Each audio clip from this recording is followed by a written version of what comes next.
اور بہت کچھ اچھا کرنا چاہتا ہے وہ کچھ بھی اچھا نہیں کر سکتا. میری یہ حالت ہے.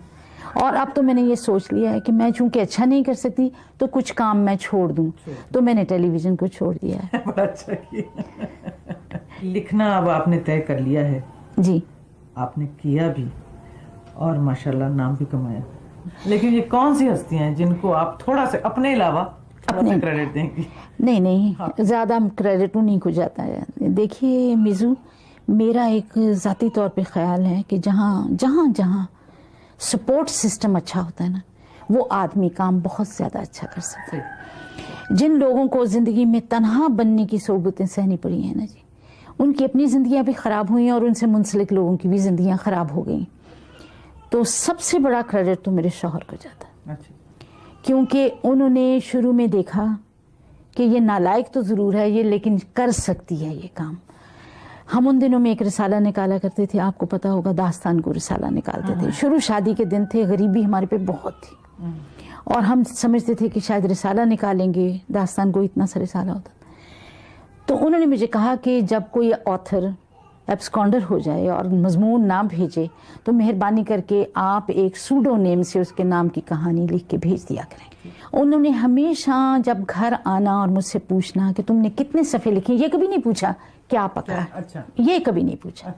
آج تک انہوں نے کبھی نہیں پوچھا کیا پکایا ہے, ہم کیا کھائیں گے بچہ. دوسری چیز جو میں کہوں گی کہ میری والدہ, میری ماں نے میرے لیے وہ کیا ہے جو ہتھیار اب میرے کام آ رہا ہے. انہوں نے مجھے شروع دن سے کہا تھا ایک تو گھر میں کبھی فساد نہ ڈالنا بائی ڈسکشنز. تمہارا زیادہ نہ بولنا, نہیں زیادہ نہیں, بہت بولنا, لیکن محبت سے دوسرے کے جوتے میں اتر کے, اپنے جوتے میں نہ کھڑے رہنا, دوسروں کے پوائنٹ آف ویو کو سمجھنے کی کوشش کرنا.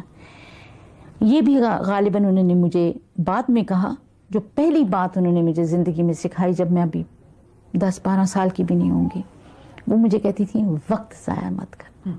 ایک ہی بات پر ان کا اصرار تھا, کھانے میں, سونے میں, گپے مارنے میں, ان کو ٹیبولیٹ کر لو, ان کا حساب کتاب کر لو, تو زیادہ وقت ضائع نہ کرنا. آپ یقین نہیں کرتی کہ میں چھوٹے عمر میں بھی انہوں نے مجھے چرخہ کاٹنا سکھا دیا تھا کہ فارغ نہ بیٹھو. فارغ نہیں بیٹھ سکتی, چرخہ لا کے رکھ دیا تھا, جب سب چیزوں سے اکتا دیا کرو, اکتا جاؤ تو پھر تم چرخہ کاٹ لیا کرو. تو آپ بتائیے کہ وہ چیز جو ہے وہ میری سب سے زیادہ فائدے میں رہی. دوسری چیز بھی انہوں نے غالباً اسی لیے سمجھائی کہ اگر جھگڑے میں پڑو گی, فساد میں پڑو گی تو وقت ضائع ہوگا. تو وہ بھی اسی ہی کی ایک شاخسانہ ہے. تو میں بڑی مشکور ہوں. اب بھی وہ مجھے, اگر میں باہر بیٹھی ہوں اور سوچ رہی ہوں تو مجھے پوچھتی ہیں کیا وقت ضائع کر رہی ہو. اور تیسری ایک میری عورت ہے جی, میری کھانا پکانے والی. اچھا, میں سب سے زیادہ اس کی مشکور ہوں کہ اس نے میزو ایک عجیب کام کیا ہے. وہ میرے کام کو نہیں سمجھتی. ہاں, ان پڑھ ہے, بالکل ان پڑھ, بالکل ان پڑھ ہے, اور وہ میرے ساتھ 30 سال سے. شروع دن میں اس نے مجھ سے پوچھا کہ آپا جی یہ آپ کیا کرتی ہیں, میز پہ کیوں بیٹھی رہتی ہیں, آپ لیٹ جائیں آپ. میں نے کہا یہ جیونی بہن, یہ میں لکھتی ہوں چھوٹا موٹا. کہتی جی اللہ برکت ڈالتا ہے. میں نے کہا ہاں بڑی برکت ڈالتا ہے. تو اس 30 سال میں جب بھی میں باورچی خانے میں جاؤں گی تو وہ مجھے پہلی بات کہے گی آپا جی آپ نہ کریں, آپ جا کر لکھیں پڑھیں, میں یہ کرتی ہوں, گھنٹے میں آ جانا دیکھ لینا. تو سب سے زیادہ شکر گزاری اس کی, کیونکہ اس نے میرے صبح کا وقت جو میرے لکھنے کا وقت ہے مجھے فارغ کر کے دے دیا ہے. آپ کے لیے کریٹیوٹی کا عمل آپ کیسے اس کو ڈسکرائب کریں گی, آپ کی کیا کیفیت ہوتی ہے, اور پھر اس کے بعد یا اس کے دوران؟ ایک مجھے شاعر ملا تھا, گمنام سا شاعر اوسلو میں. وہ شاعر تھا, اس نے بڑی خوبصورت نظمیں لکھی تھی, کوئی نظم نہیں چھپی ہوئی تھی. تو اس نے مجھے ٹرانسلیٹ کر کے 2-3 نظمیں بھیجیں. اس نے لکھا کہ کریٹیوٹی ایک ایسی چیز ہے جو روز قیامت کو اپنے دماغ میں بند کر لینا. روز قیامت کو کہتا ہے اتنی بڑی قیامت ہوتی ہے دماغ میں کہ انسان اس کو دل و دماغ میں, دل کا تو ان کے پاس تصور نہیں تھا, میں دماغ میں روز قیامت کو بند کر لیتا ہوں اور وہ مجھے جینے نہیں دیتی. نہ میں رات سو سکتا ہوں, میں نہ دن سو سکتا ہوں. آپ ایسے سمجھ لیجئے کہ جیسے آپ نے کیتلی چڑھائی ہو پانی کی اور اس کی سٹیم نکلنے کا راستہ بند کر دیں تو جو کچھ پانی پہ گزر رہی ہوتی ہے اس وقت وہ کریٹو آدمی کے اوپر گزر رہی ہوتی ہے. یہ ایک اتنا عجیب مشغلہ ہے کہ جو عام آدمی آپ کے ارد گرد ہے اس چیز کو سمجھ نہیں سکتا. آپ کا منہ بنا ہوا ہے, آپ کی آنکھیں ڈراؤنی ہوئی ہیں, آپ چلتے پھرتے عجیب قسم کی آپ کی شکل سے خوفناک شکل جسے کہتے ہیں نا وہ بنی ہوئی ہے. دراصل آپ کچھ کریٹ کرنے کے بالکل قریب ہیں. پھر آپ تنہائی ڈھونڈتے پھرتے ہیں. لوگ کہتے ہیں کہ یہ بڑا سنوب آدمی ہے, میں نے اسے سلام کیا اس نے جواب نہیں دیا. دراصل اسے وہ آدمی نظر نہیں آیا, اسے وہ شکل پتہ ہی نہیں کہ وہ میرے پاس سے گزر گئی ہے. بازار میں آپ اپنے تھیلے بھولائیں گے, زیادہ پیسے دے دیں گے یا زیادہ پیسے لے آئیں گے, وہ لوگ نہیں سمجھیں گے کہ یہ اس وقت کچھ اور کسی اور جگہ پہ ہے اور کسی اور کام میں مشغول ہیں. تو سب کریٹو آرٹسٹ اندر کی ایک تہلکہ خیز زندگی بسر کر رہے ہوتے ہیں, جیسے بہت ساری چیزیں ملی ہوئی ہوں نا سارٹ آؤٹ کرنی ہوں, اور آپ کو سفر پہ جانے میں آدھا گھنٹہ ہو اور پیکنگ اسی میں کرنی ہے. تو یہ اس کیفیت سے جب وہ نکلتا ہے تو وہ کریٹیوٹی پہ خوش نہیں ہوتا, وہ اس عذاب سے نکلنے پہ خوش ہوتا ہے. You get my point. میں نے ایک سوال بہت میں سوچتی ہوں کہ لکھنے والوں سے مجھے دل چاہتا ہے پوچھنے کے لیے. بھابھی جی موسیقی ریاض سے ٹھیک ہو جاتی ہے جی, کھانا پکانا ریاض سے ٹھیک ہو جاتا ہے, زیادہ پریکٹس کریں گے تو کچھ کہیں پہنچ ہی جاتا. نہیں, میرا تو ابھی نہیں ہوا, مجھے پریکٹس نہیں زیادہ, کیونکہ جیو نہیں آپ کو پریکٹس. ہاں جی, وہ نہیں, مجھے پریکٹس نہیں کرنی. تو کیا لکھنا بھی پریکٹس سے اچھا ہو جاتا ہے, پالش ہو جاتا ہے, بہتر ہو جاتا ہے؟ یہ skill that you can practice and make better. دیکھیے یہ آپ نے بڑی اچھی سی بات کی. اس کے لیے ایک یہ جواب یہ ہے, تربوز کی مثال لیجیے. جی, اگر اس کا بیج اچھا ہوگا اور وہ ریتیلی زمین پر اچھے موسم میں اچھی طرح ڈالا جائے گا تو اندر سے یقیناً سرخ نکلے گا. اگر اس کو گیلی مٹی پہ ڈال دیا جائے اور اس کا بیج بھی اچھا نہ ہو تو غالباً جب آپ اسے کاٹیں گی تو وہ سفید نکلے گا. ایسے ہی کریٹو آرٹسٹ کی مثال ہے. اگر اس کے اندر پوٹینشل موجود ہے, قوت تخلیق موجود ہے اور وہ اسی کام کے لیے بنایا گیا ہے, تو اگر اس کو ماحولیات اچھے میسر آ جائیں, کسی وقت پر اچھا ساتھی مل جائے, کسی وقت پہ اچھا استاد مل جائے, تو آپ دیکھیں گے کہ اس کا کام بہت ہی اچھا ہو جاتا ہے.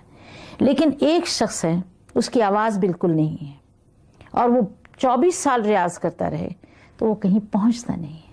اس کے لیے سب سے بڑی چیز جو ہے وہ اللہ کی توفیق ہے. آپ بیوی بھی ہیں, ماں بھی ہیں, ساس بھی ہیں, شادی بھی ہیں ماشاءاللہ, جی, اور بانو قدسیہ بھی ہیں, ایک رائٹر بھی ہیں. ان کو پرائورٹائز کریں ذرا. آپ جی, ہاں جی, اب سب سے افسوس کے ساتھ کہنا پڑتا ہے کہ میں سب سے خراب ساس ہوں جی, کیونکہ میں وہ وقت اپنے بچوں کو, گرینڈ چلڈرن کو یا اپنی بہوؤں کو نہیں دے سکتی جو اتنے سارے رولز میں بٹ چکا ہے. تو دوسرے ہی آ جاتا ہے ماں بھی میں اچھی نہیں تھی میزو, اچھی نہیں تھی. اس لیے اچھی نہیں تھی کہ میرے پاس اتنا وقت نہیں تھا جو ایک پروفیشنلس عورت کے پاس ہوتا ہے. کوالٹی آف ٹائم بھی تو ضروری نہیں بیٹا, کوالٹی آف ٹائم میں بلیو نہیں کرتی. سورج کو ہر وقت اگر سن فلاور سورج کی طرف جہاں جہاں وہ جاتا ہے اس کا منہ جاتا ہے اس طرف. بچہ بھی اس طرح ہے, جدھر ماں جاتی ہے ادھر ہی اس کا چہرہ جاتا ہے, تا وقت ہے کہ وہ اپنی عمر کو, بلوغت کو نہ پہنچے. اور میں اپنے بچوں سے بھی اور اپنی بہوؤں سے بھی شرمندہ. ساس بھی آپ ٹھیک نہیں ہیں. ہاں جی, ماں بھی ٹھیک نہیں, دادی بھی ظاہر, ہاں دادی تو ہوں ہی نہیں. ماں بھی آپ کو پسند نہیں آئی. بیوی کی بات میں خاص طور سے کر لوں گی تو رائٹر ہے کیا؟ رائٹر اچھے ہیں یہ دوسرے لوگ بتائیں گے, یہ میزو تو بتائے گی, یہ تو بتائے گی کہ رائٹر.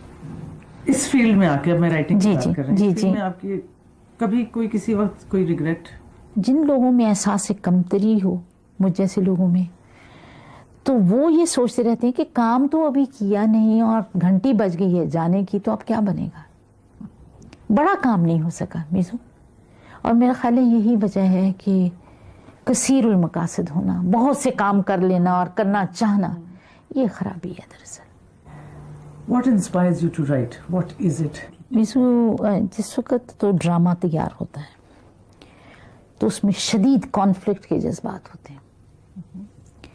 آپ کے ارد گرد کے ماحولیات میں انجسٹس ہو رہا ہے ٹو سم ہیومن بینگ، یا آپ کے ارد گرد میں مظالم نہیں ہو رہے لیکن ایک کسی خاص انسان کو پیسنے کی کوشش ہو رہی ہے، یا پھر بے انصافی بھی نہیں ہو رہی، کچھ بھی نہیں ہو رہا، کچھ کوئی خرابی نہیں ہے، اور آپ کے ارد گرد کے ماحول میں ایک آدمی چپ ہو گیا ہے اور اس نے کچھ بیان نہیں کیا، تو اس کی سرچ جو ہے کہ یہ ایسا کیوں ہے، یہ ایسے کیوں رہتا ہے، یہ اس نے 7 دن سے غسل کیوں نہیں کیا، کپڑے کیوں نہیں بدلے، تو یہ چیزیں سوچنے پر آمادہ کرتی ہیں.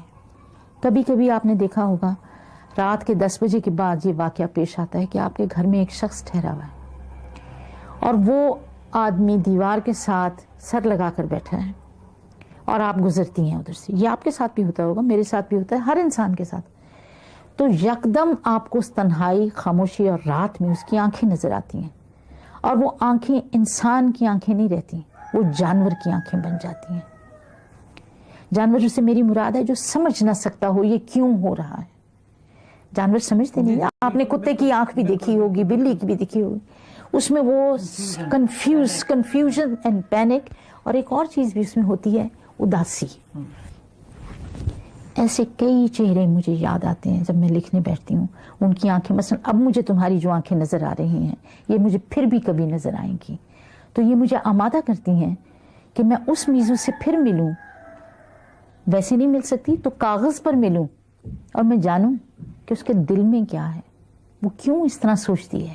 اور کبھی کبھی اللہ کی مہربانی سے انسائٹ ہی چلنے لگ جاتی ہے کہ غالباً یہ شخص اس مصیبت سے گزر رہا ہے.